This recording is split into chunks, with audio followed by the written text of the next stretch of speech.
फर्ज करो हम तारे होते, एक दूजे को दूर दूर से देख देख कर जलते बुझते, और फिर एक दिन शाखे फलक से गिरते और तारीख कलाओं में खो जाते।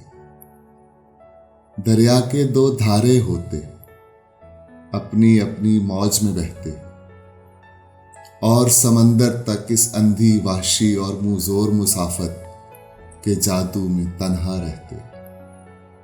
फर्ज करो हम भोर समय के पंछी होते, उड़ते उड़ते एक दूजे को छूते और फिर खुले गगन की गहरे और बेसरफा आंखों में खो जाते।